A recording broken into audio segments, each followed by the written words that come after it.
umaga, BSN1A. Magandang umaga rin po. Muli kami ay narito sa inyong harapan upang magtulad at mula sa 12 pangkat, narito ang aking mga kasama at aking ipapakilala. Mula sa BSN1A, isang napakatalentado at magaling sa musika, walang iba kundi si Tunel. At mula sa aming pangkat ay isang aesthetic at shy ay si Jenny Agustin. At walang iba ang nag-iis naming babae. Shy na babae.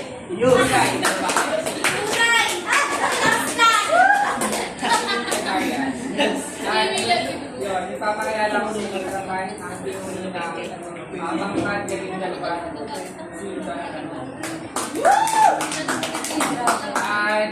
At bilang panimula, Kita yung dalawa ang doon. topic na nakasayin sa amin ay paglalakad ay pagsusuri ng mga datos.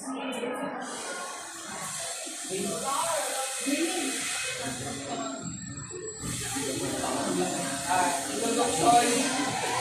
Ang bahaging ito ay naglalakay ng limitad sa pag-aaral ng mga sinigaw at balikan na paraan ng naayon sa mga naiwakay na suliranin. Ito ay sinasagawa sa mga masita ng paggamit o pagbuo ng angkop na teknik tulad ng dalahan na yan o graph na nakakailangan ng maliwanag at tiyak na luntad at balikan na pag-usuri ng values.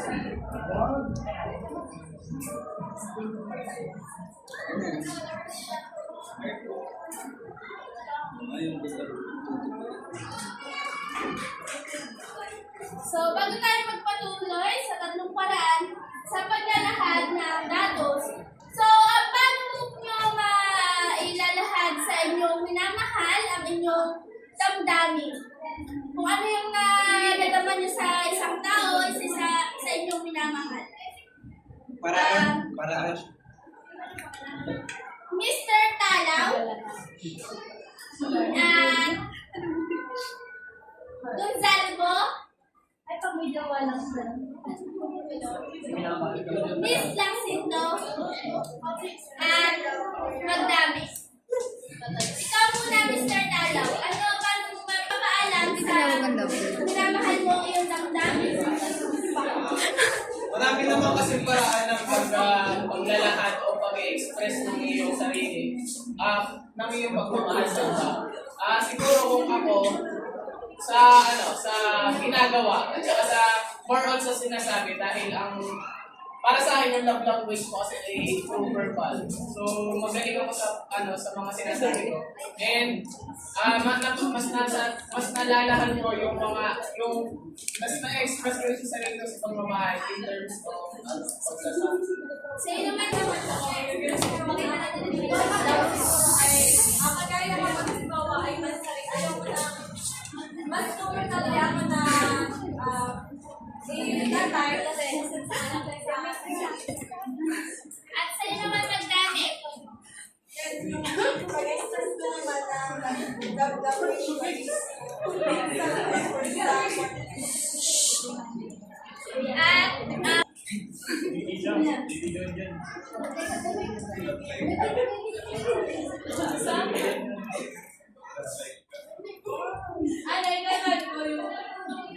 yung lindang dati sa isang tao or sa usually letters and also gift giving sa act of service. maraming salamat sa inyong napakagandang sagot. So, tutungo naman tayo sa tatlong paraan sa paglalahad ng datos. Ayon kay Calderon at Gonzales, may tatlong paraan ng paglalahad ng datos. Una ay textual, pangalawa ay tabular, at ang pangatlo ay graphical. So, Mr. Ginoong Jonathan, inahin niya kita dito para ibahagi ang paglalahad ng datos.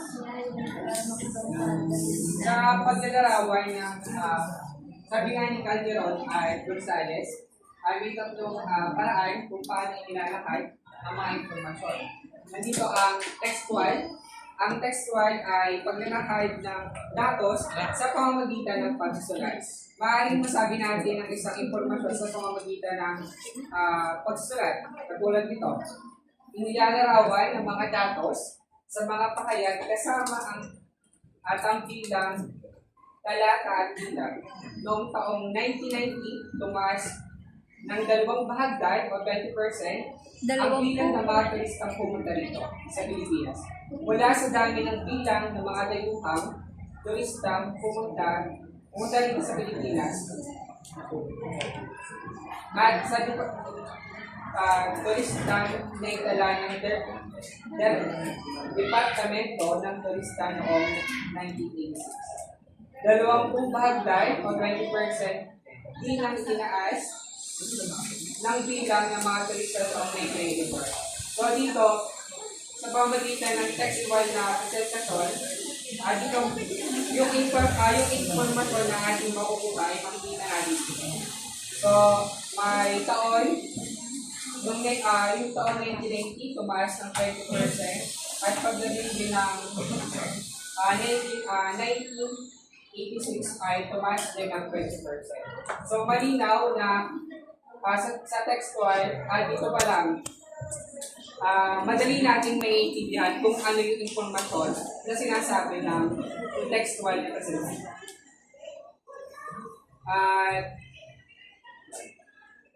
At yung ating tabular na presentasyon, isang sistematikong pagsasaayos ng pagkakaugnay na datos saan ang bawat kategorya ng datos ay may sariling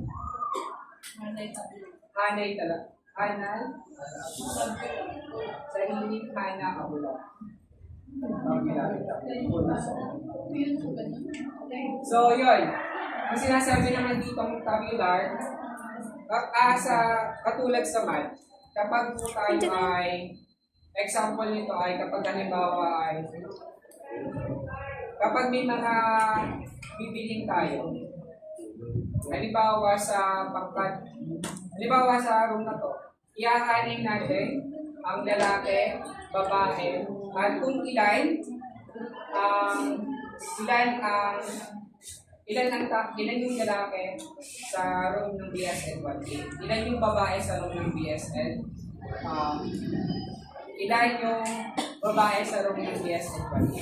So makikita natin doon sa talahan na yan, total na bilang ng lalaki, total na bilang ng lalaki at yung kabuuan.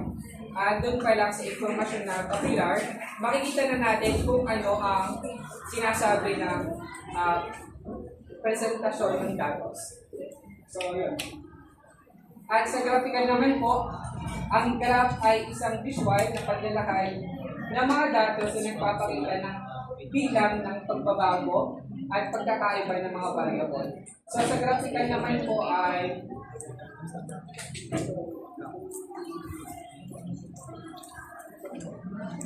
naman po ay nagpapakita ng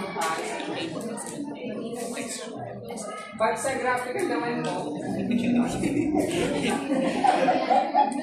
sa bilang. Yo. Graph ay nagpapakita ng bilang. At dito Yung mga... ay pinapakita din dito na malaki yung percent po ng lalaki, maliit na porsyento ng lalaki at 70%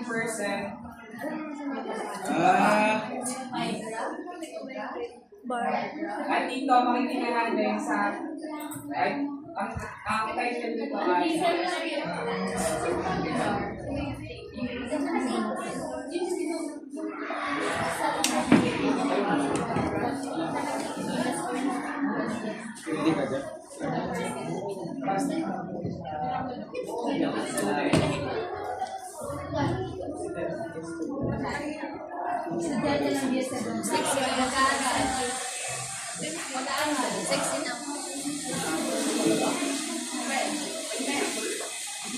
Yun.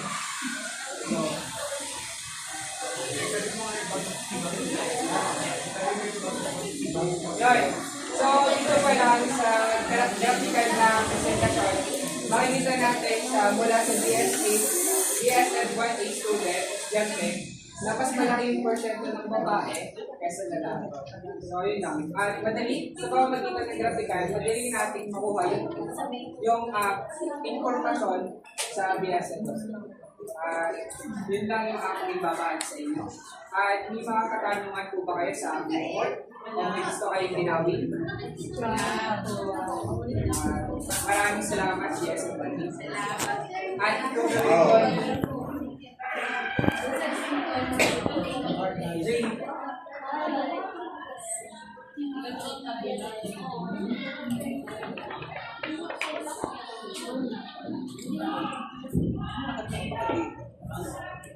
Halimbawa ng mga text. Paragraph. Ito ay ginagamitan Bakit ng mga text to? patayo at pangyayin niya tungkol sa mga pahambing. Sa halimbawa ng teksto, hindi yan teksto. Ang paragraph Graph ay yan. ginagamitan ng patayo at pangyayin niya upang ipakita ang ginagamit sa pahambing at ibang kategorya o pagpatumbas ng paragraph. Halimbawa lamang dito ay sa isang tao ay isang halimbawa ito ang paragraph ay nagpapakita ng ligtas sa tatlong tao ang bawat par ay makatawag sa gitna ng kumpanya kung saan mas mataas na par ay namamalugang mataas ang gitna. Sa madaling salita, ganito ang itsura ng bar graph. May pa doon, may pahiga, at may pa tayo. Ano ay simpleng halimbawa ng bar graph?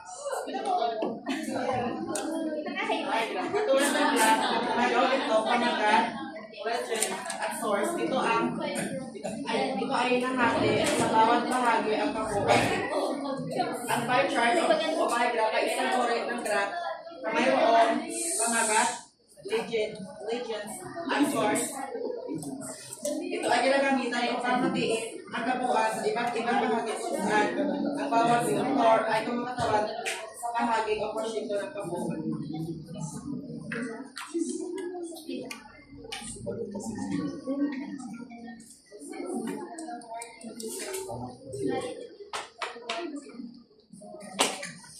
Ganito naman ang halimbawa ng bar Line graph. Ito ay madalas gamitin upang ipakita ang pagbaba o pagtaas ng halaga ng mga pangailangan sa pagdaan ng panahon. Ang line graph ay karaniwang ginagamit upang makita ang pagbabago ng halaga ng kita at paglipas ng panahon. Ito ay nagpapakita ng trend pattern o pagtaas at baba ng halaga. Ang halimbawa lamang ito at tulad yung temperature. So,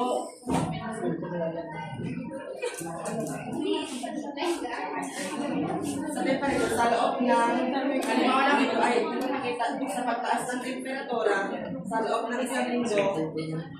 Ang linya ng graph ay nagpapakita kung paano nagbago ang temperatura mula Lunes hanggang Linggo.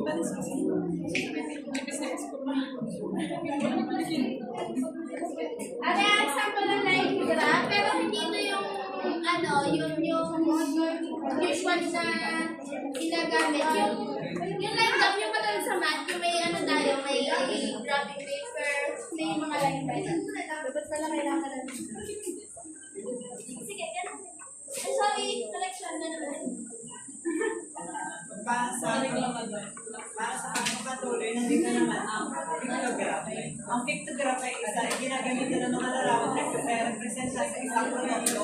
Dito ay madaling makita ang pagkakaiba. So, ginagamit ng mga nililig sa pictograph dito mas nakalabaan yung mga datos sa kanilang nakala bukod sa kanilang mga pinag-aaralang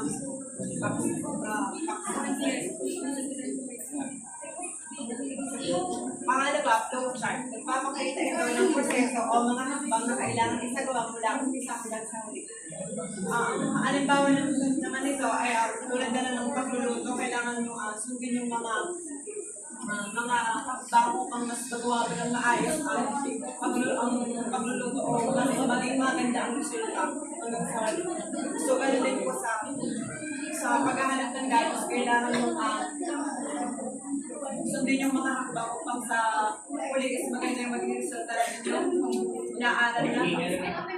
Ganyan example ng flowchart. Start up to the end. Ay, simula hanggang So, sa huli, struktura ang organisasyon. Pinapakita nito ang struktura o ang pagkakasunod-sunod ng pangungkulan mula sa pinakamataas hanggang sa pinakamababa. So, tinutukoy dito yung mga posisyon ng bawat miyembro o ng mga mananaligsik. Sino na sa pinakataas na yung magpuputas o magagawa ng mga plano sa kanilang gagawin. Case that pinag-aaral. meron pa lang katanungan. Kung wala, meron akong 10 tatawagin.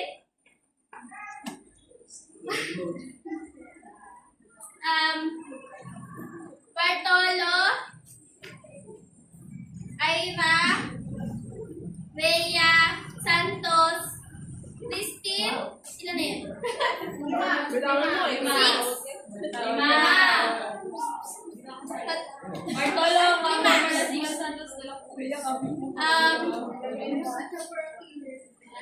Lara,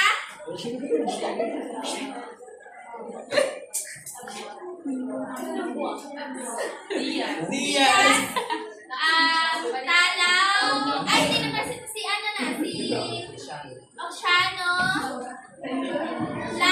Lyra, ano, si Tarin, ilan na yun? 10 na. Nasa si Tarin. Maaari po ba kayong magsitayo? Tinatawag na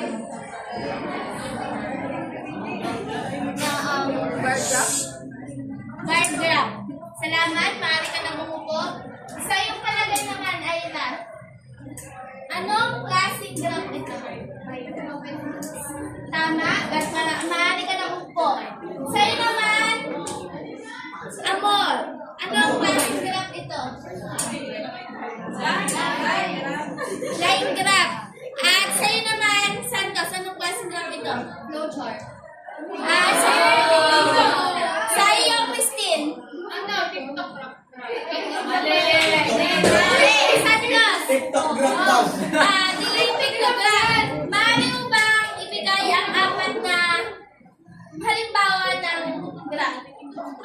Bar graph, pie graph, line graph, topic graph. Maaari na kayong upo, Christine at Santos. Sa iyo naman, Lara. Ano sa iyong natutunan or sa iyong opinion naman, ito naman ay self-explanatory. Ano ang flowchart? Ano to? Pagpapakita ng mga proseso na gagawin ng sa isang text. Salamat, maaari ka nang umupo. At ano naman sa iyo ang paano natin makikita na buo o 100% na maayos ang graph? Ano sa palagay niyo ang pinakamadaling gamitin na graph? Sa iyo, Diaz. Siguro para sa akin is line graph kasi Line graph. nakikita mo agad yung mababa yung isa. Sa iyo naman ang plano, sa iyong palagay, ano ang madaling gamitin na graph? Bar graph, pie graph. Bakit pie graph? Pie graph. Tsaka may percentage na sa iyo, Lara. Laila! Ano pie graph? Paano makita yung mga At sa iyo naman si David direct ng graph. Walang green mga bata ay para mas naunawaan nila yung kung ano yung tinutukoy ko ng mga videos. Kung ako ang tatanungin at hindi alam ko ay graph. Kasi may percentage at mas madaling i-compute, mas madaling makita ang bilang at mas madaling